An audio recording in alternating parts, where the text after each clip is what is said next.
वैसे guys I hope you are doing well. ये वीर वेलकम टू स्टरलर फैमिली। तो कैसे हो दोस्तों, मैं आशा करता हूँ शानदार तरीके से आप लोग अपनी लाइफ को एंजॉय कर रहे हो, अपनी सेहत, फैमिली और पाई का ध्यान काफी अच्छे से रख रहे हो। बड़ी ही प्यारी बात बोली गई है यहाँ पर, स्वामी विवेकानंद जी के द्वारा ये बात बोली गई है और ये खासकर अगर लाइफ में एक स्टूडेंट है तो आप लोगों को इंप्लीमेंट करनी चाहिए। उठो जागो, तब तक मत रुको जब तक कि लक्ष्य की प्राप्ति न हो जाए। बोलने में तो बड़ी आसान सी बात लगी, आप लोग बोलोगे यार कई बार सुन भी रखी है, क्या रियलिटी में कभी लाइफ में इंप्लीमेंट करके देखिए इसको ढंग से कि नहीं यार बस गोल के लिए लग जाना है और जब तक लक्ष्य नहीं मिलेगा तब तक नहीं रुकना है। कभी किया इस तरीके से इंप्लीमेंट इसको, या फिर पढ़ के बस आगे निकल जाते हैं, कई बार सुना फिर आगे निकल गए। अगर फिर से ऐसा ही आप लोग करने वाले हैं तो कोई फायदा नहीं होने वाला है। जिसको ये लगता है ना कि लाइफ जो है वो बस हवा हवा में चेंज हो जाएगी, तो हवा हवाई किसी की चेंज नहीं हुई है और ना ही आज तक आगे किसी की होने वाली है। सारी चीजें मेहनत से चेंज होती है। अगर आप लोग मेहनत करते हो, अपने अंदर दम रखते हो तो ही चीजें मिलेंगी। एक बच्चे के द्वारा बोला गया सर मैं बहुत गरीब हूं, मुझे जॉब की बहुत ज्यादा आवश्यकता है। देखिए अगर गरीबी से जॉब मिला करती तो सारे भिखारी जो है वो आईएएस ऑफिसर होते, ठीक है। गरीबी से जॉब नहीं मिलती है। बहुत सारे आईएएस ऑफिसर आप लोगों को देखने को मिलेंगे जो गरीब थे आज के टाइम में, लेकिन उन्होंने अपनी मेहनत के बल पर अपने आप को इस काबिल बनाया कि वो एक आईएएस ऑफिसर बन सके। तो गरीबी के बेस पर ओनली हेल्प मिल सकती है, गरीबी के बेस पर ओनली आप लोग को सपोर्ट कर सकता है थोड़े बहुत टाइम के लिए कि चलो यार गरीब है, बच्चा कुछ दे दे खाने के लिए पीने के लिए। पर लेकिन अगर रियलिटी में आप लोगों को जिंदगी जीनी है तो गरीबी से तो बहुत ज्यादा ऊपर उठना पड़ेगा आप लोगों को। आप लोगों को गरीबी किसी इंसान को नहीं रोकती है, क्योंकि गरीबी अगर कोई बोले कि मैं गरीब हूं और इसकी वजह से मैं कुछ नहीं कर पा रहा हूं, तो ऐसे ऐसे उदाहरण देखने को मिलेंगे कि आप लोग बोलेंगे यार इससे तो मैं बहुत अमीर हूं फिर भी। तो ये चीजें आप लोग अपने अंदर एक इतना डेडिकेशन लेकर आइए कि आप लोगों की जो भी कंडीशन है, जो सिचुएशन है, वो आपके आड़े ही ना आए, क्योंकि सारी चीजें ऑनलाइन है अवेलेबल। अगर आप लोगों के पास में इंटरनेट है और मोबाइल है तो मुझे नहीं लगता कि आप लोग गरीब हैं, क्योंकि आज की डेट में सारी चीजें अवेलेबल है। किसी भी टॉपिक को सर्च कर लीजिए, किसी भी पीडीएफ को सर्च कर लीजिए, सारे लेक्चर किसी ने किसी तरीके से पढ़ा रखे हैं उनको सर्च कर लीजिए। सारी जो अगर एनसीईआरटी के बारे में बात करें, किताब के बारे में बात करें, पीडीएफ आप लोगों को मिल जाती है। न्यूज़पेपर भी दुनिया भर के कोई ना कोई कहीं ना कहीं शेयर करते रहते हैं। ओनली अगर न्यूज़पेपर नहीं मिला तो डिस्कशन आप लोग सुन सकते हैं। तो आप लोग ये देखिए कि सारी चीजें अवेलेबल हैं, बस कमी किस चीज की है, वो है इच्छा शक्ति की। जिस दिन वो इच्छा शक्ति आ गई ना, उस दिन आप लोग सारी नैया को पार कर ले जाओगे। तो अपनी जो कमजोरियां हैं किसी को वो मत दिखाकर अपनी ताकत दिखाइए कि आप लोग क्या कर सकते हैं। ये है बेसिकली इस जो कोटेशन का मतलब। तो उठो जागो, अब तक नहीं रुकना है जब तक कि आप लोग अपने लक्ष्य को प्राप्त न कर लें। आया कुछ समझ में? अगर हाँ तो यस लिखे, और नहीं तो फिर कोई बात ही नहीं है, फिर आगे देखेंगे कभी। दो ये वीडियो डेली आप लोगों को देखने को मिलती है जिनको आप लोग अच्छे से एंजॉय कर सकते हैं। ये वीडियो जो है काफी कुछ आप लोगों की लाइफ में चेंज लेकर आएंगे अगर ढंग से आप लोग इनको लाइफ में इंप्लीमेंट करते हैं। करंट अफेयर जो होगा वो आपके बिल्कुल मुट्ठी में नहीं बोलते, बिल्कुल मुट्ठी में हो जाएगा, ठीक है। तो आइए डिस्कशन को आगे बढ़ाते हैं। टकटकी लगाकर आप लोगों को ये लेक्चर देखना है। वीडियो के एंड में क्विज होगा, जो लास्ट डे है उसका रिवीजन हम लोग करेंगे, तो वो भी आप लोग को अच्छे से देखना है। तो आइए पहले आज की वीडियो के बारे में कुछ बात करते हैं। कुछ क्वेश्चन है आप लोग के सामने जो आप लोग को ये बेसिकली अटेम्प्ट करने हैं, इसके बाद में फिर आप लोग को आंसर मिलेगा इनका इस वीडियो के अंदर। क्वेश्चन थोड़े ज्यादा हो गए पर लेकिन इंपॉर्टेंट है, डायरेक्ट क्वेश्चन बन सकते हैं। अभी आप लोगों को पता है म्यांमार के अंदर क्या दुर्दशा चली हुई है, तो उस कंडीशन के चलते म्यांमार के द्वारा भी बोला गया है यार हम लोग ना जो Mahatma Gandhi national rural employment guarantee जो स्कीम है हमारी कंट्री में, उसके अंदर जो म्यांमार से जो रिफ्यूजी आ रहे हैं ना उनको हम लोग यहाँ पर जॉब देंगे। तो ये कौन से राज्य के द्वारा ये बात बोली गई है, इस राज्य का नाम आप लोग को बताना है। दूसरी जो इंपॉर्टेंट न्यूज है यहाँ पर ये बोली गई है, एक पर्टिकुलर जो यहाँ पर मून है, मून का नाम क्या यहाँ पर ये एनसेलेडस, ठीक है। तो किसका ये सैटर्न, तो ये इसका मून है। जैसे पृथ्वी का मून कौन है, चांद आप लोग बोलते हैं, सैटेलाइट पृथ्वी का हो गया।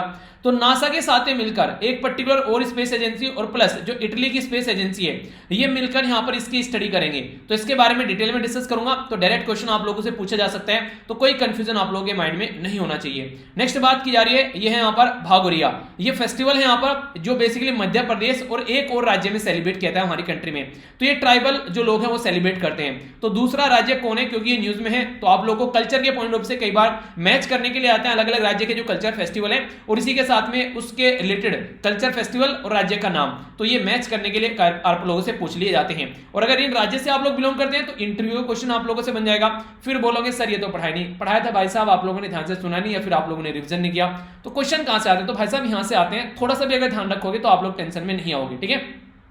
बात की जा रही है यहां पर किसके बारे में, प्रोरोगेशन के बारे में। तो प्रेसिडेंट जो है, प्रेसिडेंट ऑफ इंडिया कौन से आर्टिकल के तहत यहां पर प्रोरोगेशन करते हैं, ये बेसिकली टर्मिनेशन होता है सेशन। हाउस का जो होता है बेसिकली उसका टर्मिनेशन किया जाता है, ठीक है। तो ये किसके द्वारा एडवाइस किया जाता है यहाँ पर प्रेसिडेंट को, यानी किसके एडवाइस पर यहाँ पर ये बेसिकली इंप्लीमेंट किया जाता है। और अगर यहाँ पर किसी जैसे हाउस है अगर उसको यहाँ पर एक तरीके से प्रोरोगेशन के तहत उसको इस तरीके से जो टर्मिनेट कर दिया गया है सेशन को, तो आप लोगों को ये बताना है क्या उस टाइम पर ये प्रेसिडेंट जो है वो ऑर्डिनेंस इशू कर सकते हैं। जी हाँ, बिल्कुल इशू कर सकते हैं। तो कौन सा आर्टिकल है जो प्रेसिडेंट यहाँ पर इसके सहायता से इशू कर सकते हैं ऑर्डिनेंस, और राज्य में जो गवर्नर है वो भी इशू करते हैं ऑर्डिनेंस, तो वो कौन सा आर्टिकल यूज करते हैं। तो संविधान में इनके बारे में मेंशन है भाई साहब, प्रॉपर प्रक्रिया है, ऐसा नहीं है कि हवा हवा में बातें हो जाती है सारी।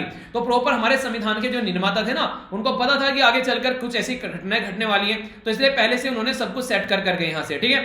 अभी यहां पर रीनेम किया गया जो बिहार की मिलिट्री पुलिस है उसको किस नाम से, यह है बिहार स्पेशल आर्म फोर्स, ठीक है। तो नाम तो ये दे दिया, पर लेकिन क्या नाम के साथ में कुछ पावर भी दी गई है? जी हाँ, बिल्कुल दी गई है। वो पावर किसके बेस पर दी गई है? तो हमारी कंट्री में जो पैरामिलिट्री फोर्स है जैसे कि बीएसएफ हो गया, सीएसएफ हो गया, सीआरपीएफ हो गया, या फिर कोई सी दूसरी आप लोग फोर्स बोल सकते हैं, इनमें से कौन सी ऐसी फोर्स है पैरामिलिट्री फोर्स जिसके इक्विवेलेंट, जिसके इक्विवेलेंट नहीं, मतलब उसकी लाइन पर जैसे उसकी पावर है ऐसी यहां पर बिहार स्पेशल आर्म फोर्स को पावर दी गई है। तो अगर आप लोग बिहार से बिलोंग करते हैं तो आप लोगों से डायरेक्ट क्वेश्चन पूछ लिया जाएगा कि इसकी जरूरत थी, किस लिए दिया गया, क्या यहां पर चीजें हैं, ठीक है। एक्सटर्नल अफेयर मिनिस्टर जो है हमारी कंट्री के, उनके द्वारा हार्ट ऑफ एशिया, जो अभी ये कहां पर, ये आप लोगों को देखने को मिली जो दुसानबे, कहां पर, ये तजाकिस्तान के अंदर। तो आप लोगों को ये बताना कौन से नंबर की थी हार्ट ऑफ एशिया और किस कंट्री के लिए है, ये बेसिकली कहां पर शांति बनाए रखने के लिए ये समिट आप लोगों को देखने को मिलती है।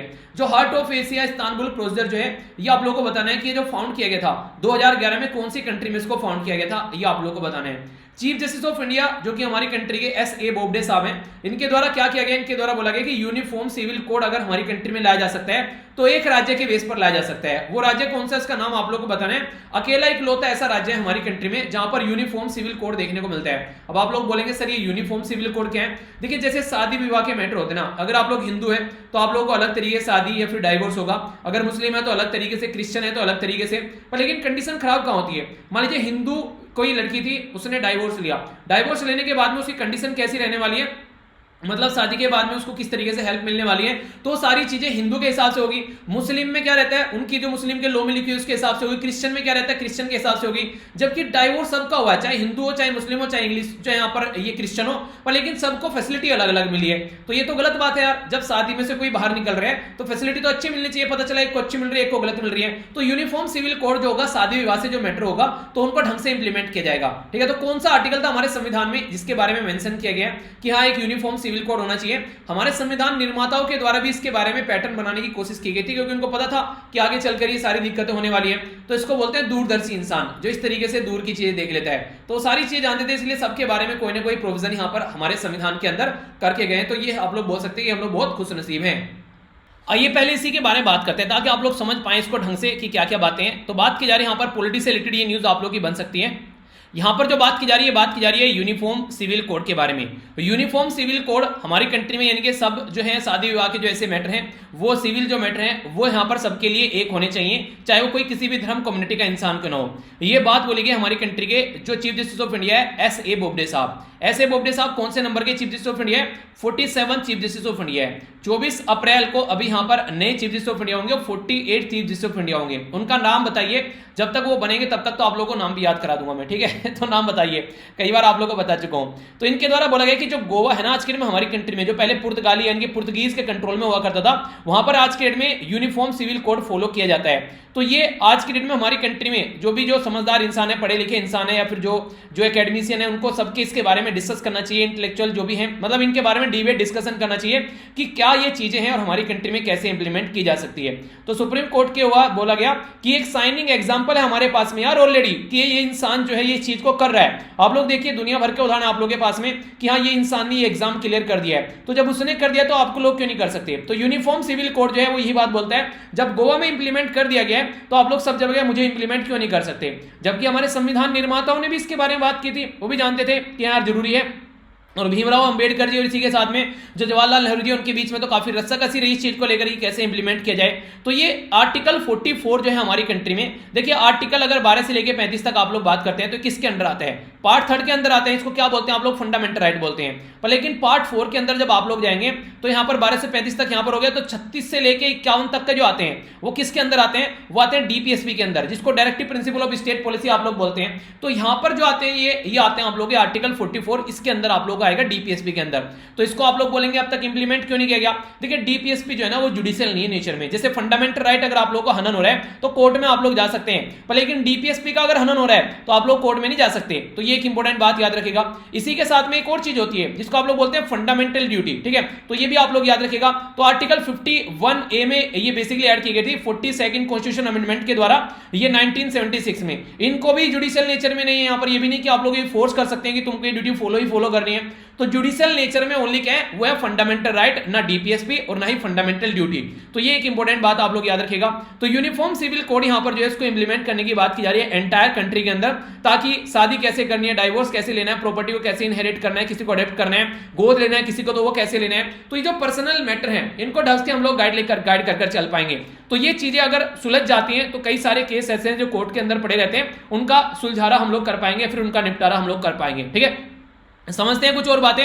बात की जा रही है कि आर्टिकल 44 जो है यहां पर अगर बात करते हैं आप लोग, यहां पर ये वन ऑफ द जो डीपीएसपी है हमारी कंट्री में, यानी कि directive principle of state policy है, वो इसके बारे में बात करता है। ठीक है, तो इंपॉर्टेंट है यहां पर आर्टिकल 44 यहां पर बात करते हैं जो कि सिविल जो यूनिफॉर्म सिविल कोड के बारे में, और डीपीएसपी के अंदर आता है। तो पार्ट भी आप लोगों से पूछा जाता है, तो पार्ट कौन सा है? पार्ट 4 है, तो कंफ्यूज नहीं होना है। आर्टिकल 37 जो है यहां पर ये बात की जा रही है कि article 37 directive principle of state policy है, ये नॉन जो जैसे जस्टिसेबल नहीं है, यानी कि एक तरीके से कोर्ट में नहीं जा सकते आप लोग इनको लेकर, जैसे फंडामेंटल राइट को लेकर आप लोग कोर्ट में जा सकते हैं। ये गवर्नमेंट का फंडामेंटल एक तरीके से डिसाइड करता है, एक तरीके से गवर्नमेंट को गाइड करता है कि भाई साहब ऐसा कुछ आप लोग करिए, सोसाइटी के लिए अच्छी बात है। आप लोग समझ सकते हैं क्या है डीपीएसपी? बेसिकली डीपीएसपी ये कि जब संविधान निर्माता संविधान बना रहे थे तो उनके द्वारा ये डीपीएसपी रखी गई डायरेक्टिव प्रिंसिपल, यानी कि गवर्नमेंट को डायरेक्ट करेंगे कि ये भी जरूरी है, इनके ऊपर भी फोकस दीजिएगा। आप लोग फोकस नहीं दोगे तो आने वाले 5 साल तक तो आप लोग एंजॉय कर सकते हो, फिर नेक्स्ट जो 5 ईयर आएंगे उनमें आप लोग गद्दी से उतारकर फेंक दिया जाएगा। तो डीपीएसपी बेसिकली इसीलिए रखिए ताकि गवर्नमेंट इनको समझे। तो आर्टिकल 44 जो है यहां पर ये बोला गया स्टेट सेल एंडेवर, यानी कि राज्य को प्रयास करेगा राज्य कि हां भाई साहब ऐसा किया जा सकता है। ठीक है, तो फिक्स नहीं किया गया है बेसिकली इसको। तो इंडियन कॉन्ट्रैक्ट एक्ट हो गया, ये सिविल प्रोसीजर कोड हो गया, सेल ऑफ द गुड्स हो गया, इसी के साथ में ट्रांसफर ऑफ द प्रॉपर्टी हो गया, या फिर यहां पर पार्टनरशिप एक्ट हो गया, ये एविडेंस एक्ट हो गया। ये सारी जो चीजें हैं यहां पर बात की जा रही है कि ये सारी चीजें जो है इस तरीके से हम लोग को इंप्लीमेंट करनी चाहिए, जैसे इंडिया लॉ जो है फॉलो करता है uniform civil code most civil matter में, पर लेकिन शादी विवाह के मैटर में चेक कर देखने को नहीं मिलता है। दिक्कत क्या होती है वो समझिए आप लोग। हमारी कंट्री में मोटर व्हीकल एग्रीमेंट अभी लाए गए यहां पर, मोटर व्हीकल अमेंडमेंट एक्ट 2019 में। अब कई सारे राज्य ऐसे हैं जिन्होंने इसको इंप्लीमेंट कर दिया, कई सारे राज्य ऐसे जिन्होंने मॉडिफिकेशन के साथ में इंप्लीमेंट किया, और कई सारे राज्य जिन्होंने इंप्लीमेंट ही नहीं किया। तो इससे दिक्कत क्या हो गया? इससे दिक्कत हो गया कहीं तो चलान कट रहा है, अच्छे से रूल और रेगुलेशन फॉलो किया रहा है, कहीं पर लोगों की जान जा रही है दबाकर, क्योंकि वहां पर रूल और रेगुलेशन फॉलो ही नहीं किया जा रहे हैं। तो ये सारी दिक्कतें सामने निकलकर तब आती हैं जब यूनिफॉर्मिटी फॉलो नहीं की जाती है। कोई राज्य फॉलो कर रहा है, कोई राज्य फॉलो नहीं कर रहा है, तो दिक्कत खड़ी होगी सामने, कहीं पर जान जा रही है, कहीं पर एक्सीडेंट बिल्कुल भी नहीं हो रहा है। तो ये सारी दिक्कतें यहां पर दूर करने की कोशिश की जाती है इन सब चीजों की हेल्प से। नेक्स्ट यहां पर बात की जा रही है इंटरनेशनल न्यूज के बारे में। काफी इंपोर्टेंट यहां पर ये इंटरनेशनल न्यूज है जो रिसेंटली अभी देखने को मिली, हार्ट ऑफ एशिया के नाम पर। तो जो हार्ट ऑफ एशिया, इसको heart of Asia Istanbul procedure भी बोला जाता है। रीजन क्या है? रीजन ये कि क्योंकि इस्तांबुल तुर्की से इसको स्टार्ट किया गया था, इसलिए इस नाम से इसको पुकारा जाता है। एक्सटर्नल अफेयर मिनिस्टर हमारी कंट्री के जो जयशंकर साहब हैं, उनके द्वारा अभी यहां पर नोवी हार्ट ऑफ एशिया के अंदर यहां पर अभी जो अपनी शिरकत की गई, तो ये दुशानबे तजाकिस्तान के अंदर आप लोगों को देखने को मिलेगा। इनके द्वारा जो बेसिकली जो इंपॉर्टेंट बात बोली गई है वो ये है कि देखिए हम लोग चाहते हैं कि अफगानिस्तान के अंदर शांति बनाकर रखी जा सके। अफगानिस्तान को बेसिकली एशिया का दिल की तरीके से देखा जा रहा है, तो ये जो पर्टिकुलर मुद्दा है शांति बनाए रखने का, तो इनके द्वारा बोला गया कि डबल पीस चाहिए। डबल पीस का मतलब कि भाई साहब अफगानिस्तान के अंदर भी शांति चाहिए और अफगानिस्तान के आसपास वाले रीजन में भी शांति चाहिए। तो इस तरीके से डबल पीस हमारे जो बेसिकली हमको मांगता है, हम लोग तभी यहां पर मिलकर काम करेंगे। मतलब एक तरीके से उनके द्वारा सेशन किया गया कि तभी काम चलेगा ढंग से। तो इंट्रा अफगान जो यहां पर नेगोशिएशन है, जिसको यहां पर IAN के नाम से भी बोला गया है, तो ये इंट्रा अफगान नेगोशिएशन जो है ये अफगानिस्तान की गवर्नमेंट और तालिबान के बीच में कैसे एक समझौता कर चीजों को आगे बढ़ाया जा सकता है उसके बारे में बात करती है। बेसिकली यहां पर लगभग 2 डेकेड से यानी कि लगभग 20 सालों से यहां पर लड़ाई चल रही है।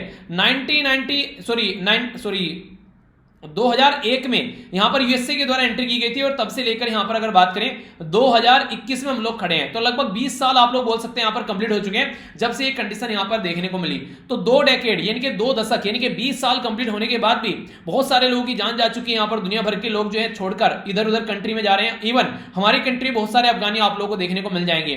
तो ये सारी चीजें यहां पर सुधरनी चाहिए। महिलाओं के बारे में, बच्चों के बारे में, फ्री स्पीच के बारे में, या फिर कंट्री का जो कॉन्स्टिट्यूशन है उसके बारे में ध्यान देना पड़ेगा। एक संविधान के हिसाब से काम चलना चाहिए। देखिए जब हमारी कंट्री आजाद हुई ना 1947 में, और उस टाइम पर हमारे संविधान निर्माताओं के द्वारा संविधान बनाया गया, तो बहुत सारे ऐसे वेस्टर्न थिंकर थे, ऐसे महाबुद्धिजीवी थे, जिनके द्वारा बोला गया कि ये जो कंट्री बनाई गई है ये लगभग 560 से ज्यादा राजा रजवाड़ों को एक जगह इकट्ठा कर ये कंट्री बनाई गई है, और इसके इतने ही टुकड़े होने वाले हैं फ्यूचर में। यानी कि एक संविधान जो है वो इसको समेट कर नहीं रख पाएगा, क्योंकि इतने सारे रिलीजन है, इतने सारी कास्ट है, इतने सारे रीजन है, जिनको इकट्ठा करके एक जगह समेटने की कोशिश की गई है। तो ये बात बोली गई थी, पर लेकिन जो ये सारी बात बोलने वाले थे वो आज के डेट में झूठे साबित हो चुके हैं, क्योंकि आप लोग देखते हैं कि 2022 में हम लोग अपनी आजादी की 75वीं सालगिरह सेलिब्रेट करेंगे, और हम लोग यूनाइट ऐसे के ऐसे ही हैं जैसे उस दिन यूनाइट थे। तो इसी तरीके से दूसरों को जो बोलते हैं ना कि ये इस तरीके से आप लोगों ने कई बार सुना होगा कि ये एग्जाम ना निकाल पाएगा, इससे ना होने का ये, तो उसके मुंह पर तमाचा तभी लगता है जिस दिन आप लोगों का सिलेक्शन हो जाता है। तो जिस दिन सिलेक्शन किया उस दिन उसका जो उन्हें कहते हैं उसका जो वर्ड कई सारे ऐसे आते हैं निकल के, मैं बोलूंगा ये बोलोगे क्या बोल रहे हैं सर, उसकी कई बार थूथड़ी बंद हो जाएगी उसकी, तो फिर कभी नहीं बोलेगा किसी भी इंसान को, किसी बच्चे को डिमोटिवेट नहीं करेगा।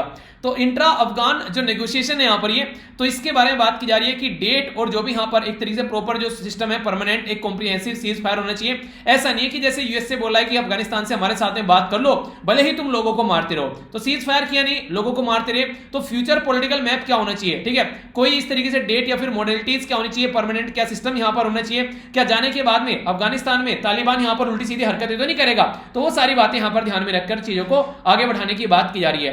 हार्ट ऑफ एशिया जो इस्तांबुल प्रोसीजर है, जिसको HOA IP यहां पर बोला गया है, 2011 में स्टार्ट किया गया था। तो 2011 में स्टार्ट किया गया था, और अभी मैंने आप लोग क्या बोला, ये है यहां पर 9th, ठीक है, 2011 में स्टार्ट किया गया था और हम 2021 में यहां पर बैठे हुए हैं। तो यहां पर ये 9th अभी यहां पर देखने को मिला है, जो इस्तांबुल से स्टार्ट किया गया था तुर्की के अंदर से, इसीलिए इसके नाम में भी इस्तांबुल बोला गया है। ये तो हार्ट ऑफ एशिया देखने को मिलेगा, या फिर heart of Asia Istanbul procedure देखने को मिलेगा। लेटेस्ट कहां हुआ है ये आप लोगों से पूछा जा सकता है, इंडिया के द्वारा किसके द्वारा पार्टिसिपेट किया गया ये पूछा जा सकता है। तो कंफ्यूजन नहीं होना चाहिए, ये बेसिकली अफगानिस्तान को सेंटर में रखकर काम करते हैं, तो इसके नाम पर ये चीजें देखने को मिलती है।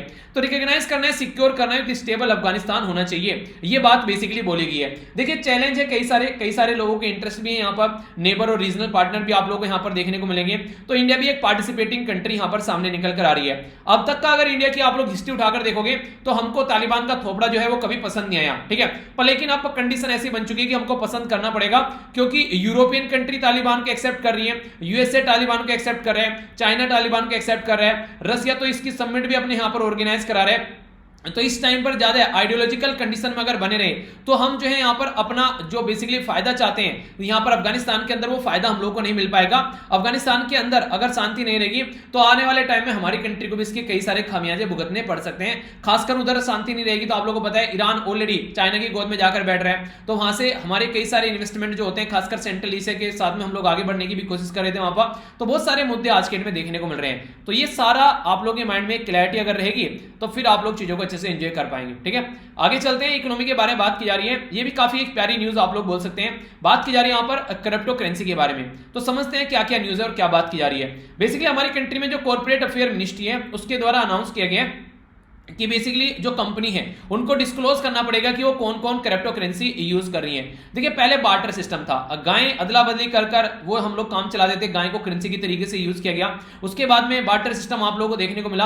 बार्टर सिस्टम में क्या था, यहाँ पर पहले गाय को करेंसी की तरीके से यूज किया गया, फिर बार्टर सिस्टम आ गया।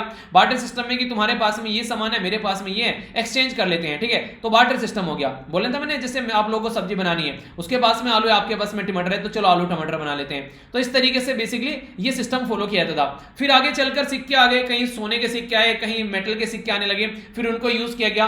फिर आगे चलकर ये करेंसी आई जो आज के डेट में आप लोग टोकन करेंसी जिसको बोलते हैं, जो यहाँ पर गवर्नमेंट के द्वारा ये बेसिकली आप लोग यूज करते हैं। फिर उसके बाद में यहाँ पर कार्ड, ये यहाँ पर बेसिकली प्लास्टिक करेंसी आई। उसके बाद में फिर आप लोग इंटरनेट बैंकिंग यूज करने लगे तो ये डिजिटल करेंसी आई। अब यहाँ पर एक ऐसी करेंसी आ गई जिसको क्रिप्टो करेंसी बोलते हैं। क्रिप्टो करेंसी आभासी करेंसी जिसके ऊपर किसी का कंट्रोल नहीं है, ये वर्चुअली यहाँ पर क्रिएट की जाती है और आप लोग इसको यूज करते हैं। तो इसके बारे में बात की जा रही है कि जो रिसेंटली अभी यहां पर virtual currency in the financial statement जो कि basically registrar of the company है, उनको यहां पर इसके बारे में मेंशन करना पड़ेगा कौन कौन सी करेंसी ये वर्चुअल करेंसी वो जो है यूज कर रहे हैं। इसके बारे में गवर्नमेंट के पास में सारी इंफॉर्मेशन होनी चाहिए। जो भी कंपनी है आज के डेट में डिस्क्लोज करेंगे यहाँ पर स्टैट्यूटरी फाइनेंशियल जो भी उनकी है यहाँ पर रिलेटेड बेसिकली जो रजिस्ट्रार ऑफ कंपनीज है बेसिकली यहाँ पर उनको यहाँ पर ये डिक्लेयर करना पड़ेगा ट्रांजैक्शन क्या क्या है क्रिप्टो करेंसी में, क्रिप्टो करेंसी जो है वो किस डेट तक उनके पास में कितनी है, इसके बारे में एडवांस कब वो रिसीव कर रहे हैं, क्या क्या चीजें, तो सारी जो इन्फॉर्मेशन है वो गवर्नमेंट के पास में होनी चाहिए। तो देखिए इससे एक तरीके से अगर डिस्क्लोज यहाँ पर कर पाते हैं तो गवर्नमेंट बेसिकली कोशिश क्या कर रही है कि क्रिप्टो करेंसी को रेगुलेट किया जा सके। जैसे मैं आप लोगों को बोलता हूं ना कि आप लोग जैसे क्विज अटेम्प्ट करते हैं तो अपने नंबर बताया करो, उससे फायदा क्या रहता है, उसे ये पता रहता है मुझे आप लोगों की तैयारी कैसी चल रही है, कहां पर कमियां है, कोई इंप्रूवमेंट किया जा सकता है क्या लेक्चर के अंदर, तो वो चीजों का पता चलता है। तो इसीलिए आप लोग बताया करो कहां पर क्या दिक्कत रहती है।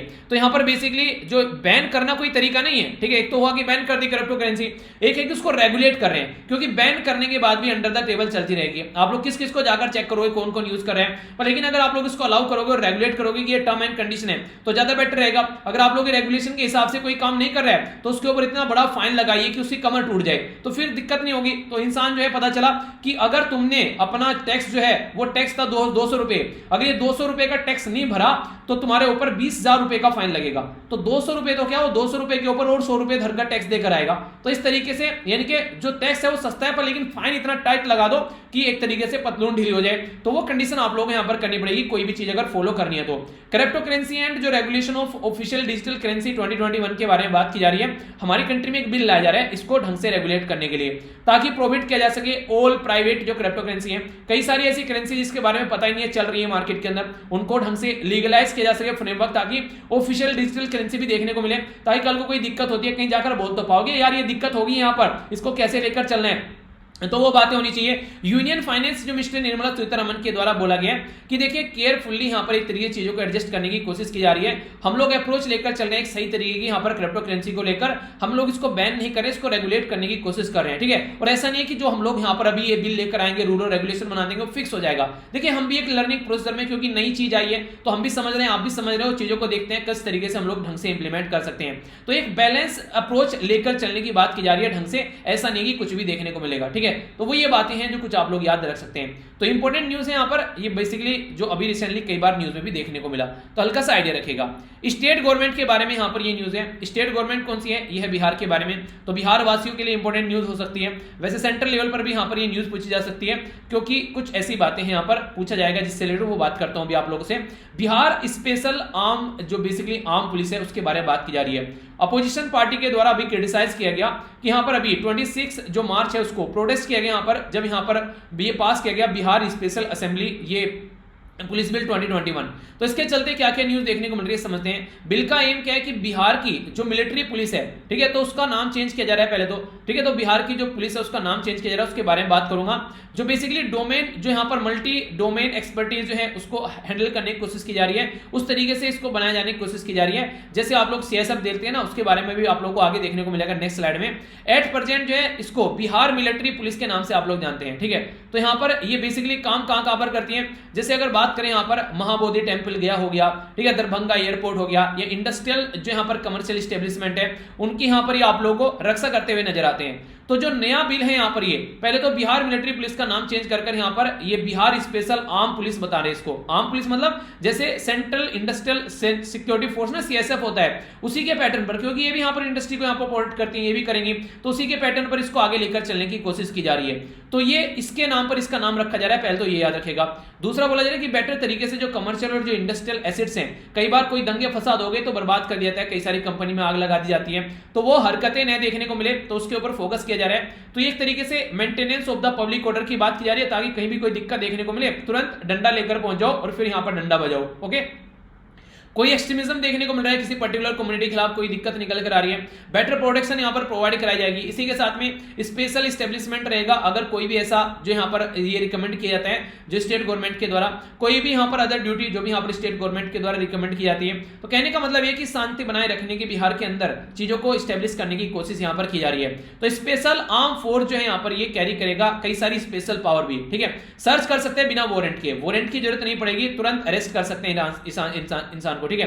तो सर्च और अरेस्ट जो है बिना वारंट के कर सकते हैं। इसी के साथ में जो इंपॉर्टेंट पॉइंट है वो यहां पर है, यहां पर अगर कोई भी ऑफेंस में इस पर्टिकुलर फोर्स का मेंबर संलिप्त पाया जाता है तो गवर्नमेंट के सैंक्शन के बिना, यानी कि बिना गवर्नमेंट से पूछे कोर्ट की कार्रवाई इनके खिलाफ नहीं की जा सकती है। ये काफी खतरनाक बात बोल दी गई यहाँ पर। यानी कि अगर कोई मान लीजिए जो स्पेशल आर्म फोर्स का पर्सन है वो यहाँ पर कुछ उल्टी सीधी हरकतें कर रहा है, तो यहाँ पर ऐसा नहीं होगा कि यहाँ पर एक तरीके से उसके ऊपर केस चला जाएगा, पहले गवर्नमेंट से परमिशन लेनी पड़ेगी। और आप लोग ये समझिए कि ऐसा कोई भी हरकत ये नहीं करेगा गवर्नमेंट की परमिशन के बिना। तो कहीं ना कहीं इनको प्रोटेक्ट करने की कोशिश भी यहाँ पर की जा रही है। तो यहाँ पर जो महागठबंधन है बिहार के अंदर, उनके द्वारा बोला गया कि ड्रैकोनियन है, कठोर है, यानी कि गलत तरीके से इसको लेकर चला जा रहा है। ये काफी ह्यूज इंपैक्ट यहाँ पर डालने वाला है। ठीक है, ये जो बिहार से बिलोंग करते हैं उनके लिए यहाँ पर इसको हल्का सा आप लोग देख लीजिएगा वीडियो को पॉज कर। ये कई बार आप लोगों से इस तरीके छोटे छोटे क्वेश्चन भी आप लोगों से पूछ लिए जाते हैं। तो नीतीश कुमार यहाँ पर आज के डेट में जो है वो सीएम है, यहाँ पर पटना कैपिटल होगी, बाकी आप लोग गवर्नर वगैरह ये चीजें,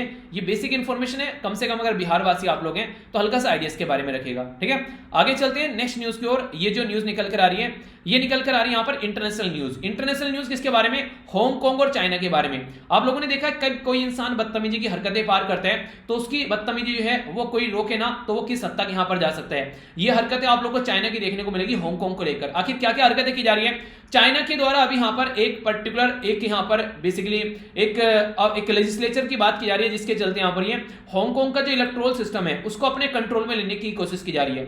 आप लोगों को ये बेसिकली किस तरीके से यहाँ पर बातें की जा रही है, देखिए चेंज किया जा रहा है। यहाँ पर ये पास किया गया 167 मेंबर ऑफ नेशनल पीपल्स जो कांग्रेस है उनके द्वारा स्टैंडिंग कमेटी। तो कई सारी बातें देखने को मिलेगी। पहले तो आप लोग थोड़ा हांगकांग के बारे में समझिए। हांगकांग कहां पर लोकेटेड है? ये हांगकांग यहाँ पर लोकेटेड है।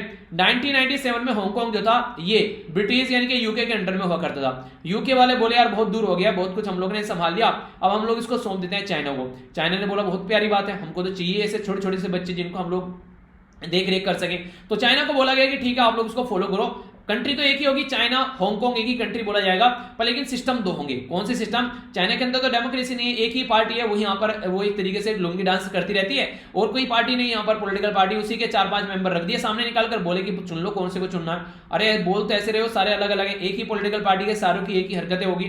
तो ऐसी हरकतें देखने को मिलती है। तो इलेक्शन के नाम पर बदतमीजी की जाती है, ऐसा आप लोग बोल सकते हैं। ठीक है, तो हांगकांग जो है यहाँ पर प्रॉपर डेमोक्रेटिक सिस्टम है, कोई भी जाकर कुछ भी बोल सकता है, गवर्नमेंट को भी गलिया सकते हैं आप लोग। यहाँ पर प्रॉपर अपोजिशन है, यहाँ पर प्रेस फ्रीडम है यहाँ पर, तो ऐसा नहीं है जैसे यहाँ पर चाइना के अंदर है। तो इसके चलते एक शांति बनाए रखने की कोशिश की जाती है। तो यहाँ पर हांगकांग में प्रॉपर डेमोक्रेटिक सिस्टम है, पर लेकिन इनका डेमोक्रेटिक सिस्टम जो है वो चाइना को रास नहीं आ रहा है। तो चाइना के द्वारा यहाँ पर जो 1997 में सिस्टम बोला गया था यहाँ पर ब्रिटिश गवर्नमेंट के द्वारा, तो हांगकांग के लिए वो फॉलो करने से इनके द्वारा बेसिकली ये मना किया जा रहा है चाइना के द्वारा। यहाँ पर एग्जीक्यूटिव लेजिस्लेटिव जो इंडिपेंडेंसी वो देखने को मिलती है, तो उसको यहाँ पर चेंज करने की कोशिश की जा रही है इनके द्वारा। डिफेंस और जो फॉरेन अफेयर है ये तो बेसिकली मैटर है किसके अंडर में? ये है चाइना के अंदर में। बाकी सारे मैटर हांगकांग वासियों के पास में है। और ये आर्टिकल 23 जो है बेसिक लॉ, बेसिक लॉ क्या मैंने बोला आप लोगों को, ये है बेसिकली स्पेशल एडमिनिस्ट्रेटिव रीजन, इसको इंप्लीमेंट करने की बात करते हैं। पर लेकिन चाइना ने अभी नेशनल सिक्योरिटी के नाम पर, क्योंकि आप लोगों ने देखा डिफेंस और जो फॉरेन अफेयर इसके अंडर में, तो डिफेंस और सिक्योरिटी के नाम पर चाइना के द्वारा क्या किया जा रहा है अभी कि कई सारे बिगेस्ट चेंज किए जा रहे हैं। एक तो लेजिस्लेटिव काउंसिल के अंदर जो मेंबर चुनकर आते हैं, तो यहां पर टोटल 70 मेंबर थे। 70 में से 35 मेंबर जो थे इनके द्वारा बोले गए कि 35 मेंबर जो हैं उनमें से 20 मेंबर ओनली चुनकर आएंगे, 15 मेंबर को हम लोग गायब कर देंगे। गायब कैसे? उन्हें कहते हैं कि वो एक तरीके से अलादीन का चिराग है कि गायब कर देंगे उसको लेकर। तो यहाँ पर 20 मेंबर रहेंगे ओनली इलेक्टेड। तो ये जो 20 मेंबर भी यहाँ पर इलेक्टेड रहेंगे, ये भी आसानी से अपनी शांति की जिंदगी नहीं जी पाएंगे, उनके लिए भी अलग से प्रोविजन है। यहाँ पर क्या प्रोविजन है वो समझिएगा। 20 मेंबर जो है यहाँ पर जो चुनकर आने वाले हैं, कोई committee for safeguard national security रहेगी, उसके बेस पर एलिजिबिलिटी क्राइटेरिया यहाँ पर निकल कर आएगी, कैंडिडेट की एलिजिबिलिटी क्राइटेरिया क्या है, और फिर उसको इंप्लीमेंट करेंगे यहाँ पर। यानी कि जो 20 भी आने वाले हैं ये भी आराम से नहीं आएंगे। और बोल क्या रहे हैं चाइना कि पहले 70 थे भाई साहब, हम लोगों ने तो 20 ऐड कर दिए, अब 90 हो गए। पर लेकिन ये नहीं देख रहे हैं कि जो 90 हो गए अब इनमें से ओनली 20 इलेक्टेड रहेंगे, बाकी के 70 जो है वो आप लोग के अंगूठे के नीचे रहेंगे, आप लोग के हिसाब से काम करेंगे। तो बिल्कुल सिस्टम को बर्बाद किया जा रहा है। और इंपॉर्टेंट बात क्या है कि आप लोग इसको कोई चैलेंज भी नहीं कर सकते हैं, जो बोल दिया तो बोल दिया, पत्थर की लकीर हो गया, आप जो करना है कर लो।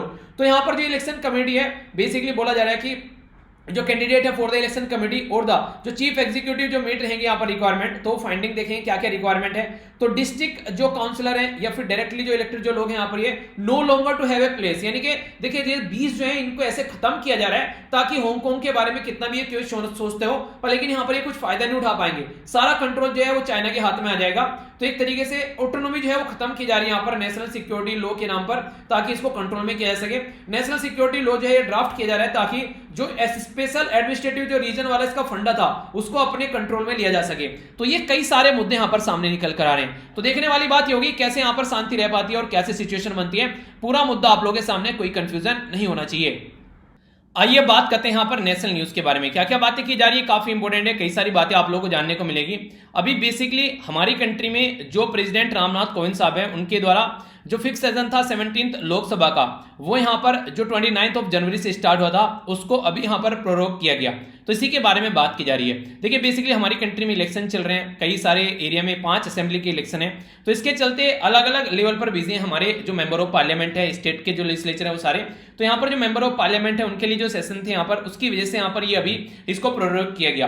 तो सबसे पहले तो यहाँ पर ये कि जो टर्मिनेट जो किया जाता है, जो प्रोरोगेशन का मतलब होता है टर्मिनेशन ऑफ द सेशन, ठीक है, जो बेसिकली प्रेसिडेंट के द्वारा यहां पर ये स्टेप उठाया जाता है अंदर आर्टिकल 85 का जो सेकंड सेक्शन है इसके तहत यहां पर प्रोरोगेशन किया जाता है। तो एक तो इंपॉर्टेंट क्वेश्चन ये याद रखेगा, प्रेसिडेंट जो है इसको अपनी मनमर्जी से नहीं करता है। अपनी मनमर्जी से तो प्रेसिडेंट हमारी कंट्री में कोई भी काम नहीं करता है नॉर्मली। ये सारे काम जो किए जाते हैं ये हमारी कंट्री में सेंट्रल गवर्नमेंट के द्वारा किए जाते हैं, जिसको हेड करते हैं प्राइम मिनिस्टर। तो प्राइम मिनिस्टर ऑफ इंडिया के द्वारा रिकमेंडेशन दिया जाता है कि ये काम आप लोगों को करना है, तो तभी ये प्रोरोगेशन किया जाता है, ठीक है। नेक्स्ट यहाँ पर जो प्रोरोगेशन है वो फिर फॉलो करता है एडजर्न ऑफ द सिटिंग, जो यहाँ पर एडजर्नमेंट होता है इसको एडजर्नमेंट ऑफ द हाउस, ये यहां पर साइन डाइव इसको बोला जाता है। यानी कि एक तरीके से अब यहां पर बिना डिफाइन किए कि कब इसको फिर से मिलना है, इसको एक तरीके से क्या कर दिया जाता है, टर्मिनेट कर दिया जाता है सेशन को। तो इसको हाउस साइन डाइव के नाम से इसको जाना जाता है, ठीक है। नेक्स्ट यहां पर जो बात की जा रही है कि देखिए जो टाइम है यहां पर ये बिटवीन एडजर्न और जो हाउस को जो साइन डाइव के नाम से जाना जाता है यहां पर, ये नॉर्मली 2 से 4 दिन होते हैं। हालांकि इसके बारे में ऐसा कहीं लिखा नहीं हुआ है, ठीक है, कि आप लोगों ये पर्टिकुलर ये टाइम ड्यूरेशन इस तरीके से फॉलो कर रहे हैं। सेम डे भी कर सकते हैं आप लोग, पर लेकिन वही चीजें थोड़ा सा एक नॉर्मल तरीके से सिस्टमेटिक वे में काम करने की कोशिश की जाती है, वरना ऐसा कुछ नहीं है, ठीक है। तो ये नोट नेसेसरी कि हाउस जो है वो प्रोरोगेट साइमल्टेनियसली होना चाहिए। तो कुछ भी यहाँ पर ऐसा कुछ लिखा नहीं है, बस एक तरीके से होने की जो एक ऐसे कुछ पैटर्न फॉलो किए जा रहे हैं, ठीक है, तो वो चले हुए आ रहे हैं। तो ये बोल सकते हैं आप लोग। जो आर्टिकल है 107 जो है कॉन्स्टिट्यूशन का, इसके बारे में बात करें तो ये क्या क्या बात करते हैं यहाँ पर, ये कैसे बोलता है कि अगर मान लीजिए यहाँ पर ये ऐसा कोई इंप्लीमेंट कर दिया गया यहाँ पर प्रोरोगेशन टाइप में, तो ये करेगा बेसिकली कि जो बिल पेंडिंग पड़े हैं पार्लियामेंट में वो लैप्स नहीं होंगे। ऐसा नहीं है कि जो प्रोरोगेशन कर दिया तो फिर से जब मिलेंगे फिर से स्टार्ट कर दिया जाएगा, ठीक है। जो सेलेक्ट कमेटी के सामने पड़े हुए हैं यहाँ पर बिल जो पेंडिंग पड़े हुए हैं उनको भी कवर किया जाता है इसके अंदर, वो भी लैप्स नहीं होंगे, ठीक है। इसी के साथ में जो बेसिकली यहां पर बात की जा रही है कि जो बिल हैं, ये बेसिकली जो बिल हैं जो बेसिकली अभी जिनका नोटिस दे दिया गया है कि ये बिल आने वाले हैं, वो भी यहां पर आगे चलकर इंट्रोड्यूस किए जाएंगे, तो वो भी लैप्स नहीं होंगे। कोई नो फ्रेश जो नोटिस दिया जाएगा necessary in the next session for this purpose, ऐसा नहीं है कि ऑलरेडी नोटिस दे दिया गया है कि यार ये बिल लेकर आएंगे हम लोग और फिर यहां पर इस तरीके से सेशन जो है वो टर्मिनेट कर दिया गया, तो ऐसा नहीं है फिर से फ्रेश नोटिस आएगा, नहीं, पहले ही ऑलरेडी नोटिस दे रखा है, उसी के बेस पर चीजों को आगे लेकर चला जाएगा। तो ये काफी इंपॉर्टेंट मुद्दे हैं जिनके बारे में आप लोगों से कई बार क्वेश्चन भी पूछ लिया जाता है एग्जाम के अंदर। कुछ और इंपॉर्टेंट बातें, फिर मतलब क्या है प्रोरोगेशन का, जो पेंडिंग ऑल द पेंडिंग जो नोटिस होते हैं, कोई मोशन लेकर आना है, कोई रिजोल्यूशन लेकर आना है, तो वो खत्म हो जाएंगे, उनके बारे में कोई बात नहीं की जाएंगी। अगर कोई ऐसा है कि बिल से रिलेटेड है जो मेंशन कर रखा है, तो उसमें फिर चीजें वो यहां पर नहीं बेसिकली खारिज होंगी, नॉर्मल तरीके की मोशन रिजोल्यूशन खारिज हो जाएंगे। इसी के साथ में लैप्स कर जाएंगे, फ्रेश नोटिस इनके लिए लाना पड़ेगा नेक्स्ट सेशन में, जो कोई मोशन होगा कोई रिजोल्यूशन होगा, बिल के बारे में जो चीज होगी वो नहीं खारिज होंगी, ठीक है। इसी के साथ में जो पेंडिंग बिफोर कमिटी, जैसे कि दे शैल नॉट लैप्स, जो बेसिकली यहां पर प्रोग्रेशन के टाइम पर अगर कमेटी के सामने कोई फंक्शन कर रहे हैं तो वो भी कंटिन्यू रहेगा आगे इसी तरीके से। इसी के साथ में अगर प्रोग्रेशन कर दिया गया तो इसका मतलब क्या हो गया कि सेशन को टर्मिनेट कर दिया गया, तो सेशन को टर्मिनेट कर दिया गया तो इसका मतलब ये है कि अब हमारी जो पार्लियामेंट है वो काम नहीं कर रही है, तो प्रेसिडेंट के हाथ में पावर आ गई तुरंत कि वो ऑर्डिनेंस इशू कर सकता है। तो ऑर्डिनेंस यानी कि अध्यादेश मेकिंग पावर जो है आर्टिकल 1, 2, 3 ये किसके हाथ में, ये है प्रेसिडेंट ऑफ इंडिया के हाथ में। जब गवर्नर के बारे में बात करते हैं सेम फंडा यहां पर स्टेट गवर्नमेंट के अंदर आता है, तो गवर्नर के हाथ में जो पावर आती है ये 213 के हिसाब से पावर आती है, तो प्रेसिडेंट 1, 2, 3 गवर्नर 213। तो यहां पर प्रोरोगेशन जब किया जाता है तो यहां पर ये एक तरीके से ऐसा हो गया कि अब जो है हमारी ये जो हमारी लोकसभा है ये काम नहीं कर रही है, तो अब यहां पर प्रेसिडेंट अपना ऑर्डिनेंस अध्यादेश लाकर यहां पर कोई भी एक तरीके का रूल बना सकता है, और इस रूल की भी पावर वही होगी जैसे नॉर्मली आप लोगों को देखने को मिलता है किसकी होती है, जो बिल पास किए जाते हैं पार्लियामेंट के अंदर, ठीक है। तो ये कुछ बातें हैं जो कंफ्यूजन में आप लोगों के माइंड में अगर कोई आए एग्जाम में तो कंफ्यूजन आप लोगों का मिट सके, ठीक है। तो इसके बारे में बातें की जा रही है। आगे बढ़ते हैं नेक्स्ट न्यूज की ओर। नेक्स्ट जो इंपॉर्टेंट न्यूज है यहाँ पर ये बात की जा रही है बेसिकली कोविड-19 वैक्सीन के बारे में। तो हेल्थ से रिलेटेड ये न्यूज है, यहाँ पर ये बात कर रहे हैं यहाँ पर पीस कीपिंग फोर्स के बारे में। तो अभी रिसेंटली इंडिया के द्वारा जो डिलीवर की जा रही है लगभग यहाँ पर ये 2 लाख के करीब डोज कोविड-19 वैक्सीन के, जो कि यूनाइटेड नेशन के जो पीस कीपिंग फोर्स है उनके लिए वर्ल्ड वाइड।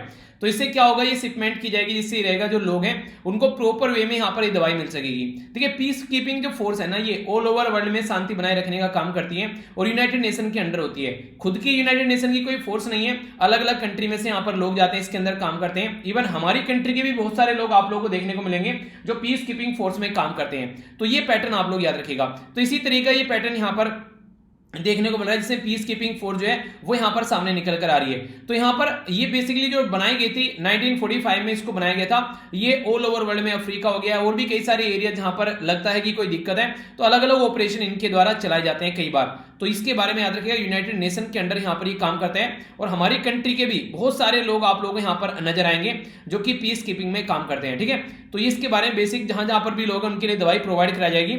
यूएन जो पीस कीपर है वो प्रोवाइड करते हैं सिक्योरिटी और पॉलिटिकल और इसी के साथ में peace building support to the country. अगर कहीं पर कोई ज्यादा दिक्कत देखने को मिल रही है तो यूनाइटेड नेशन वहां पर सपोर्ट प्रोवाइड कराता है। इसी के साथ में बेसिकली एक तरीके से अर्ली ट्रांजिशन अगर देखने को मिले, कॉन्फ्लिक्ट टू द पीस, यानी कोई पीस है तो इस तरीके से चीजों को शांति बनाए रखने की कोशिश की जाती है। जो वहां पर कंसेंट होता है उस तरीके से काम किया जाता है, ऐसा नहीं कहीं भी किसी को भी लगा दिया जाएगा। तो 3 बेसिक रूल है, इम्पार्शियलिटी देखने को मिलेगी, किसी के साथ में कोई भेदभाव नहीं है, और इसी के साथ में no use of force except self defence. तो सेल्फ डिफेंस के लिए बेसिकली यहां पर रहेगा और डिफेंस जो मैंडेट के हिसाब से काम किया जाता है यूनाइटेड नेशन के, उसके हिसाब से काम किया जाएगा। तो कोपेनहेगन कहां पर है, ये आप लोग एग्जैक्ट लोकेशन देख सकते हैं, ये है डेनमार्क में। तो यहां पर ये चीजें भेजी जा रही हैं। इसको बेसिकली आप लोग कई बार यहां पर ब्लू बैरेट्स या फिर ब्लू हेलमेट के नाम से भी जानते हैं, क्योंकि यूएन की जो पीस कीपिंग फोर्स है उनके द्वारा जो हेलमेट यूज किया जाता है वो ब्लू कलर का होता है, जो कि आप लोग इस पिक्चर में भी देख सकते हैं। तो यूनाइटेड नेशन का जो चार्टर है उसके द्वारा जो यूएन नेशन की जो सिक्योरिटी काउंसिल है वो रेस्पॉन्सिबल रहती है इंटरनेशनल पीस के लिए, जो ये काम करती है। तो इसके चलते यहां पर ये बेसिकली जो यहाँ पर रीजन जो भी इंटरनेशनल जो कम्युनिटी है यूजुअली यहाँ पर इसको सिक्योरिटी काउंसिल के तरीके से जो यहाँ पर देखती है। तो ये बेसिकली जो चैप्टर 7 है इसका, उसके हिसाब से यहाँ पर इनके द्वारा काम किया जाता है। करंटली यहाँ पर 12 UN peace keeping operation deploy किए गए अलग अलग एरिया में, और यूएन पीस कीपिंग फोर्स को यहाँ पर नोबेल पीस प्राइज भी मिल चुका है। रीजन क्या आप लोगों को पता है, मैंने अभी बताया कि ये शांति बनाए रखने का भी काम करते हैं, तो इसलिए नोबेल पीस प्राइज भी इसको दिया गया। ठीक है, क्योंकि ऑल ओवर वर्ल्ड में जहां जहां शांति बनाए रखने का काम किया जाता है वो यहाँ पर इनके द्वारा ये काफी बड़ा रोल प्ले किया जाता है। ठीक है, तो उसके इस काम के लिए इनको नोबेल पीस प्राइज भी मिल चुका है। इसलिए मैंने यहां पर बताया भी इनको किस किस नाम से पुकारा जाता है। तो ये भी एक छोटा सा क्वेश्चन कई बार बन जाता है, तो कंफ्यूजन नहीं होना चाहिए अगर कोई ऐसा क्वेश्चन आप लोगों से एग्जाम में पूछा जाए। तो गाना सुना आप लोगों ने, साबरमती के लाल तूने कर दिया कमाल। तो ये गाना किस पर्टिकुलर पर्सनैलिटी के लिए यूज किया जाता है, उनका नाम आप लोगों को बताना है। ज्योग्राफी के बारे में बेसिकली यहां पर बात की जा रही है। पर्टिकुलर लोकेशन है यहां पर साबरमती रिवर। तो अहमदाबाद म्युनिसिपल कॉर्पोरेशन के द्वारा यहां पर ड्राफ्ट किया गया अभी इशू, जिसके चलते 1050 करोड़ रुपए यहां पर साबरमती रिवर फ्रंट को डेवलप करने के लिए खर्च किए जाने वाले हैं। तो एक अच्छा सा डेवलपमेंट यहां पर देखने को मिलेगा। साबरमती जो रिवर फ्रंट है यहां पर ये डेवलप किया जा रहा है, तो bank of the Sabarmati river कहां पर, अहमदाबाद के अंदर। तो ये प्रपोज किया गया बेसिकली 1960 में, कंस्ट्रक्शन स्टार्ट हुआ 2005 में। तो लंबा प्रोसीजर देखिए, मतलब ऐसे चलते हैं गवर्नमेंट के कई सारे काम। तो ठीक है, मेजर जो ऑब्जेक्टिव है यहां पर इन्वायरमेंट को इंप्रूव करना, सोशल इंफ्रास्ट्रक्चर को इंप्रूव करना, उसी के साथ में सस्टेनेबल डेवलपमेंट करना। कुछ और इंपॉर्टेंट बातें यहां पर, ये एक तरीके की वेस्ट फ्लोइंग रिवर है, आप लोग यहां पर देख सकते हैं। साबरमती रिवर के बारे में बात करें तो यहां पर आप लोग देखेगा, कहां पर देखेगा, दिख रही है क्या यहाँ पे, ठीक है, यहां पे नहीं दिख रही, यहां पे देखिए आप लोग। ठीक है, तो ये देखिए ये साबरमती रिवर, तो यहां पर आकर ये गिरती है बेसिकली। ठीक है, तो इसको देख सकते हैं। तो ये गल्फ ऑफ खंबात के नाम से जाना जाता है, इसको क्या बोलते हैं, रन ऑफ कच्छ, ये होगा गल्फ ऑफ खंबात। ठीक है, तो कंफ्यूज मत होना इसके रिलेटेड। तो यहां पर ये बेसिकली वेस्ट फ्लोइंग रिवर है, जैसे हमारी कंट्री होगी, ये हो गया वेस्ट और ये हो गया ईस्ट। जो यहां पर गिरती है उनको वेस्ट बोलते हैं, यहां पर गिरती है उनको ईस्ट बोलते हैं। ये ओरिजिनेट होती है अरावली रेंज से, जो कि बेसिकली राजस्थान में है, उदयपुर डिस्ट्रिक्ट से निकल कर आती है। ठीक है, इसी के साथ में ये गल्फ ऑफ खंबात में जाकर गिरती है अरेबियन सी। तो ये अरेबियन सी वाला पोर्शन हो गया यहां पर, ये वाला जो साइड हो गया ये अरेबियन सी हो गया। ठीक है, लगभग 371 किलोमीटर लंबी है ये जो रिवर है, जो कि ये अक्रॉस द राजस्थान और गुजरात दो राज्य में आप लोगों को मेनली देखने को मिलती है। सोर्स क्या है यहाँ पर, ये इंपॉर्टेंट क्वेश्चन बन सकता है। सोर्स है यहाँ पर देबोर लेक। ठीक है, इसी के साथ में माउथ है यहाँ पर, ये है बेसिकली अरेबियन सी। इसी के साथ में जो यहाँ पर बात की जा रही है, एलिस ब्रिज देखने को मिलेगा इसके ऊपर, और सरदार ब्रिज। तो आप लोगों ने यहाँ पर सरदार वल्लभ भाई पटेल जी के नाम पर क्वेश्चन आप लोगों से बन सकता है। तो सरदार ब्रिज जो है वो आप लोगों को इस रिवर पर देखने को मिलेगा। ठीक है, तो कंफ्यूज मत होइएगा। छोटी छोटी मगर मोटी बातें यहाँ पर मणिपुर गवर्नमेंट के द्वारा विड्रॉ, अभी मणिपुर गवर्नमेंट के द्वारा विड्रॉ कर लिया एक लेटर जिसमें डायरेक्ट किया जाता है ऑफिशियल को कि जो म्यांमारी कम्युनिटी है यहाँ पर अगर बॉर्डर क्रॉस कर आते हैं तो उनको अलाउ नहीं किया जाए। ठीक है, तो अब यहाँ पर उनको रिफ्यूज जो उनको जगह देने के लिए अलाउ कर दिया है। यूनियन होम मिनिस्टर के द्वारा भी जो रिफ्यूज उनको आइडेंटिफाई करने की बात की जा रही है और फिर बाद में उनको डिपोर्ट करने की बात की जा रही है ताकि कोई भी दिक्कत देखने को नहीं मिले। तो यहाँ पर इसी के साथ में जो मिजोरम है उसके द्वारा काफी अच्छा स्टेप उठाया गया। तो मिजोरम कहां पर एग्जैक्ट लोकेशन देखिए, यहाँ पर ये है मिजोरम। तो मिजोरम के द्वारा ये बोला गया कि जो भी लोग यहाँ से आएंगे म्यांमार से, उनको बेसिकली यहाँ पर जो मनरेगा कम्युनिटी, जो मनरेगा जो लो है हमारी कंट्री में, उसके हिसाब से उनको यहाँ पर कुछ ना कुछ काम धंधा करने के लिए दिया जाएगा ताकि वो यहाँ पर काम धंधा कर सके और अपनी जिंदगी को थोड़ा सुगम बना सके। उसके बाद में फिर चीजें वो हैं वो पैटर्न में देखने को मिलेगी। जब शांति हो जाएगी तो फिर वापस भी इसको भेजा जाएगा। तो ये कुछ ऐसे पैटर्न आप लोगों को यहाँ पर देखने को मिलेंगे। तो ये भी एक इंपॉर्टेंट क्वेश्चन आप लोगों से बन सकता है जिसके बारे में आप लोग आइडिया रखेगा। ठीक है, तो नेक्स्ट जो इंपॉर्टेंट न्यूज है यहाँ पर ये पूछा जा सकता है किस राज्य के द्वारा ये स्टार्ट किया जा रहा था। नेक्स्ट यहाँ पर एक न्यू स्पीसीज की बात की जा रही है, बटरफ्लाई की, यानी कि तितली की एक नई स्पीसीज है जो एग्जैक्टली आप लोग यहाँ पर देख सकते हैं। ठीक है, ये हो गई तितली की नई स्पीसीज। तो इसके बारे में क्या बात की जा रही है, जो ये नई स्पीसीज है यहाँ पर इसका जो नाम है ये है नकाडुबा सिन्हाला और यहाँ पर रामास्वामी, ये इसका नाम दिया गया है। नॉर्मली यहाँ पर जो अभी पाई गई यहाँ पर यह है अगस्ता मलय, जो वेस्टर्न घाट के अंदर आप लोगों को रीजन देखने को मिलेगा। तो ये जो यहाँ पर तितली पाई गई है तो यहाँ पर इसको बेसिकली जो जनरल है जिसका नाम है थ्रेटन टेक्सा, ठीक है, तो उसके अंदर भी यहाँ पर इसको ऐड किया गया है। ये लाइन जो ब्लू कलर आप लोगों को यहाँ पर देखने को मिलेगा इसका, ठीक है, जो तितली के ऊपर, तो ये जो तितली है यहाँ पर ये लाइन ब्लू और स्मॉल जो बटरफ्लाई है ये यहाँ पर लेकेडेनाइट, तो ये पर्टिकुलर जो फैमिली है सब फैमिली उसके साथ में यहाँ पर कनेक्ट रहती है। इंडिया और श्रीलंका के अंदर ये आप लोगों को नॉर्मली देखने को मिलती है। ठीक है, अभी फिलहाल देखने को मिल रही है नॉर्मली यहाँ पर एशिया ऑस्ट्रेलिया ये समाओ पर्टिकुलर एरिया में देखने को मिलेगी। अभी फिलहाल हमारी कंट्री में वेस्टर्न घाट में फर्स्ट टाइम इसको नोटिस किया गया है, तो इसलिए यहाँ पर ये न्यूज में आ गई है। ठीक है, प्रेसिडेंट के द्वारा जो लेफ्टिनेंट गवर्नर को पावर दी जा रही है उसके बिल को एसेंट यहां पर दे दी गई है, यानी कि अब एलजी के नाम पर सारे काम किए जाएंगे दिल्ली गवर्नमेंट के अंदर। यानी कि जो बोला था ना दिल्ली गवर्नमेंट, तो दिल्ली गवर्नमेंट का मतलब है एलजी की गवर्नमेंट, क्योंकि यूनियन टेरिटरी है एलजी, तो यहां पर एक तरीके से एलजी जो यूनियन टेरिटरी में आते हैं, तो यूनियन टेरिटरी यानी कि यूनियन की टेरिटरी, तो यहां पर सेंट्रल गवर्नमेंट के हिसाब से चीजें आप लोग को देखने को मिलेगी, ऐसा आप लोग बोल सकते हैं। ठीक है, तो यहां पर ये भी अभी रिसेंटली काफी न्यूज में था।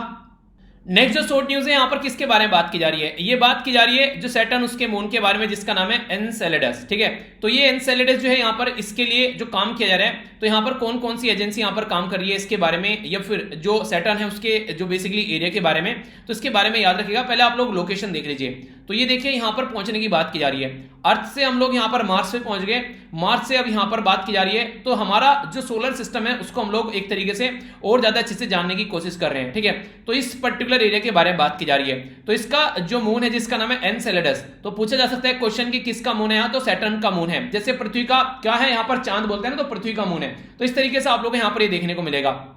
तो कासेनी ये यहाँ पर ह्यूजेंस स्पेस जो रिसर्च है यहाँ पर जो मिशन है यहाँ पर कासेनी के नाम से भी इसको जाना जाता है। यहाँ पर ये कोलैबोरेशन है नासा का, यूरोपियन स्पेस एजेंसी और इटली, इनके द्वारा मिलकर बेसिकली ये जो नेचुरल सैटेलाइट है ये जो आप लोगों को देखने को मिलेगा सैटर्न का, इसके बारे में जानने की कोशिश की जा रही है। ठीक है, तो ये प्रोजेक्ट का नाम किसका प्रोजेक्ट है, किसके लिए प्रोजेक्ट है, ये कुछ बातें आप लोगों से डायरेक्ट क्वेश्चन की फॉर्म में बन जाते हैं। ठीक है, तो इसके बारे में हल्का सा आइडिया रखिएगा। नेक्स्ट की बात की जा रही है यहाँ पर ये भगोरिया फेस्टिवल के बारे में। ये जो फेस्टिवल है ट्राइबल फेस्टिवल है जो नॉर्मली मध्य प्रदेश में और महाराष्ट्र में देखने को मिलता है। तो अगर आप लोग मध्य प्रदेश या फिर महाराष्ट्र से बिलोंग करते हैं तो क्वेश्चन बन सकते हैं। तो जो भगोरिया फेस्टिवल है यहाँ पर ये सेलिब्रेट किया जाता है लोकल जो ट्राइबल कम्युनिटी है, जैसे भील हो गया, इसी के साथ में भीला हो गया, नेक्स्ट यहाँ पर ये पतलिया ईटीसी, ये इस तरीके की जो कम्युनिटी यहाँ पर इनके द्वारा सेलिब्रेट किया जाता है। ये सारे फेस्टिवल आप लोग को देखने को मिलेंगे। बेसिकली कनेक्ट किसके साथ में रहते हैं, तो ये कनेक्ट रहते हैं यहाँ पर नॉर्मली अगर आप लोग बात करेंगे यहाँ पर जो फेस्टिवल है बेसिकली भगोरिया, ये एग्रीकल्चर के साथ में कनेक्ट रहते हैं। मतलब क्या इसका मतलब सीधा सीधा ये है कि जिस तरीके से आज के दिन में आप लोग देख सकते हैं कि जैसे एग्रीकल्चर के बारे में अगर मैं बात करूं तो सीधा सीधा मतलब क्या इसका सीधा सीधा मतलब ये है कि एग्रीकल्चर के साथ में कैसे कनेक्ट है। जैसे कोई फसल कटनी है तो फसल कंप्लीट हो गई तो उसके बारे में बात करेंगे। ठीक है, तो ऐसी चीजें देखने को मिलेगी। तो कंप्लीट हार्वेस्टिंग जो सीजन होता है उसके बेस पर ये फेस्टिवल सेलिब्रेट किया जाता है। ओके, नेक्स्ट यहाँ पर बात की जा रही है, ये भी छोटी सी न्यूज है। यहाँ पर बांग्लादेश के जो शेख मुजीबुर रहमान साहब हैं, ठीक है, उनसे रिलेटेड यहाँ पर रिसेंटली अभी हमारी कंट्री में जो पर्टिकुलर पर्सन है जिनका नाम है यहाँ पर पंडित अजय चक्रवर्ती। ठीक है, तो इनके द्वारा एक न्यू यहाँ पर एक राग जिसका नाम रह गया है मोत्रे। ठीक है, ये यहाँ पर अभी इनके द्वारा बेसिकली बनाया गया है, ट्रिब्यूट किया गया बंगा बहादुर को। ठीक है, तो ये हमारी कंट्री के द्वारा जो बेसिकली बांग्लादेश के साथ में जो रिलेशन है उसको शो करने की कोशिश की जा रही है।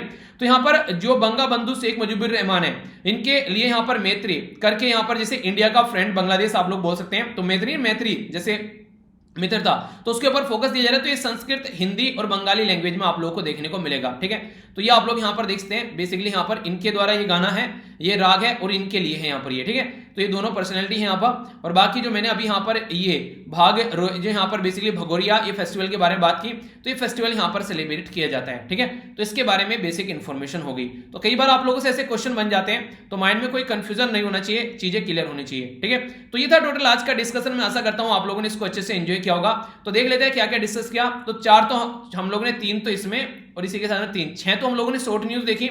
इसी के साथ में हम लोगों ने फिर यहाँ पर इंटरनेशनल न्यूज देखी जो कि हांगकांग के बारे में बात कर रही थी। ठीक है, समझा इसके बारे में ढंग से। नेक्स्ट नेशनल न्यूज के बारे में बात करें हम लोगों ने, प्रोरोगेशन वगैरह ये सारी चीजें, कौन सा आर्टिकल क्या है अच्छे से समझा। नेक्स्ट स्टेट असेंबली के बारे में, बिहार के बारे में हम लोगों ने समझा, तो बिहार से रिलेटेड बेसिक इन्फॉर्मेशन पता होनी चाहिए। करेंसी के बारे में जाना, स्टेट के बारे में ये समझा हम लोगों ने। नेक्स्ट यहाँ पर जो बात की जा रही है 9th आर्ट इसके सबमिट के बारे में जाना इंपॉर्टेंट था। पॉलिटी में हम लोगों ने जो बात की यहाँ पर यूनिफॉर्म सिविल कोड के बारे में बात की, इंपॉर्टेंट क्वेश्चन। ज्योग्राफी में हम लोगों ने लोकेशन साबरमती रिवर के बारे में जाना, तो यहाँ पर लोकेशन भी आप लोगों को पता होनी चाहिए। हेल्थ के बारे में, मेडिसिन के बारे में हम लोगों ने समझा, कोविड-19 की। ये सारा टोटल आज का डिस्कशन था। तो आई होप कि आप लोगों ने अच्छे से इसको एंजॉय किया होगा, कोई भी कंफ्यूजन आप लोगों के माइंड में नहीं होगा। ठीक है, तो ये अब आप लोगों के सामने क्विज है जो कि आप लोगों को अटेम्प्ट करना है। तो ये जो क्विज है इसमें बोला गया है रिफ्यूजी के बारे में, तो यहाँ पर आप लोगों को बताना है किसके द्वारा Mahatma Gandhi national rural employment guarantee scheme के तहत रिफ्यूजी को काम देने की बात की जा रही है। इसी के साथ में एनसेलेडस जो है यहाँ पर, ये जो सैटर्न का जो ग्रह है, आप लोगों को बताना किस किस के द्वारा यहाँ पर ये आप लोगों को देखने को मिलता है। ठीक है, नेक्स्ट यहाँ पर जो भगोरिया के बारे में बात की जा रही है, किस किस राज्य में देखने को मिलते हैं, किसके तहत जो प्रेसिडेंट है यहाँ पर ये बेसिकली सामने निकालकर जो यहाँ पर बेसिकली इसके प्रोरोगेशन के बारे में बात करते हैं। तो ये भी क्वेश्चन आप लोगों से पूछा जा सकता है। ठीक है, प्रोरोगेशन किस आर्टिकल से निकल कर आता है। इसी के साथ में प्रेसिडेंट की ऑर्डिनेंस मेकिंग पावर कौन सी होती है, ये यहाँ पर किसके इक्विवेलेंट पावर देने की बात की जा रही है, बिहार की असेंबली के बारे में बात की जा रही है। हार्ट ऑफ एशिया कौन सी समिट देखने को मिली, इसी के साथ में बताना है हार्ट ऑफ एशिया कहां से स्टार्ट की गई थी। यूनिफॉर्म सिविल कोड जो है वो कौन से राज्य के बेस पर इंप्लीमेंट करने की बात की जा रही है और कौन से आर्टिकल के अंदर यहाँ पर ये आता है। तो ये बेसिक इंफॉर्मेशन है जिसके बारे में आप लोग आइडिया रखेगा, पता होना चाहिए आप लोगों को। ठीक है, ये गलती ये है, वही गलती हर बार करता हूँ, आदमी से प्यार करता हूँ फिर से यही कंडीशन। चलिए फिर भी एक बार डिस्कस कर लेते हैं। ठीक है, आप लोग ये समझो कि आप लोगों ने देखा नहीं है। ठीक है, तो लेजेंडरी सिंगर जिनको अभी महाराष्ट्र जो भूषण का नाम ये अवार्ड दिया गया, ये आप लोग को बताना है। ठीक है, इथोपिया के रीजन का नाम बताना है और कब इनको प्राइज दिया गया, यहाँ पर नोबेल प्राइज एबे अहमद साहब को, ये बताना था आप लोगों को। गांधी पीस प्राइज 2020 किसको दिया गया, मैत्री दिवस किस डेट में सेलिब्रेट किया जाता है, प्रधानमंत्री ग्रामीण योजना कौन सी मिनिस्ट्री के और अर्बन कौन सी मिनिस्ट्री के अंडर में आती है, IFAD इसकी फुल फॉर्म आप लोगों को बतानी है। ठीक है, इसी के साथ में यहाँ पर अपोस्ट्रिस, इसके बारे में ना आप लोगों से पूछा था, तो ये यहाँ पर किसके नाम पर इसका नाम रखा गया है। एस्ट्रोइड बेल्ट कहाँ पर पाई जाती है, इंडिया और कौन सी कंट्री है। मिलिट्री एक्सरसाइज पर यहाँ पर बात की जा रही है, प्रहार 2021। ठीक है, तो पूरा नाम क्या था इसका एक्सरसाइज का, तो इसका था वज्र प्रहार। ठीक है, तो यूएसए और इंडिया के बीच में थी। मार्स और जुपिटर के बीच में आती है एस्ट्रोइड बेल्ट। इसी के साथ में इजिप्टियन गॉड का नाम है अपोस्ट्रिस, जिसके नाम पर यहाँ पर ये हम लोगों ने अभी देखा था एक पर्टिकुलर सिस्टम। मध्य प्रदेश के अंदर बात की जा रही है, तो यहाँ पर ये agriculture fund for agriculture development के द्वारा 2 जाति को रिवाइव करने की बात की जा रही है, मिलेट से रिलेटेड। ठीक है, बाजरा वगैरह से रिलेटेड, कोड़ा और इसी के साथ में कुटकी। ठीक है, नेक्स्ट यहाँ पर प्रधानमंत्री आवास योजना के बारे में बात की जा रही है, मिनिस्ट्री ऑफ हाउसिंग के बारे में। प्रधानमंत्री ये मिनिस्ट्री ऑफ रूरल, अर्बन वाली तो आती है रूरल के अंदर, और जो सॉरी अर्बन वाली आती है ये हाउसिंग के अंदर, और जो ग्रामीण वाली होती है रूरल के अंदर। ठीक है, मैत्री ये 6 दिसंबर को सेलिब्रेट किया जाएगा। नोबेल पीस प्राइज दिया गया था 2019 में, यहाँ पर एबे साहब को याद रखिएगा। टिग्रे रीजन में यहाँ पर नॉर्मल कंडीशन नहीं थी। आशा भोसले जी को दिया गया यहाँ पर महाराष्ट्र भूषण अवार्ड। ठीक है, तो ये था सारा आज का डिस्कशन। मैं आशा करता हूँ आप लोगों ने एंजॉय किया होगा। यहाँ से जाकर पीडीएफ डाउनलोड कर लेना, सारी पीडीएफ यहाँ से इकट्ठी मिल जाएगी। बाकी मेरे साथ में आप लोग यहाँ पे कनेक्ट रह सकते हैं। तो नेक्स्ट लेक्चर में मिलता हूँ। बड़ों को नमस्ते, छोटों को प्यार, छोटी सी लाइफ एंजॉय करा। तब तक के लिए जय हिंद।